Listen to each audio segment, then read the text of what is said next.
In this video, I'll show you how to program Universal Remote for Apple TV. Step 1. Enable Learn Remote. On your Apple TV, go to Settings, Remotes and Devices, and then to Learn Remote. Select Start and follow the on-screen instructions. Have your Universal Remote ready. Step 2. Teach the commands. The Apple TV will prompt you to press a button on your Universal Remote. Press and hold the button for a few seconds until the progress bar fills. Repeat this for all the required commands. For example, up, down, left, right, and select.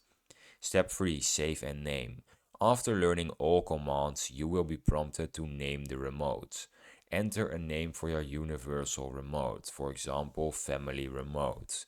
Your Apple TV is now ready to be controlled by your universal remote. And that's how you program your universal remote for your Apple TV. If this video was helpful, then please subscribe. If you have any questions, you can leave them in the comments. Bye.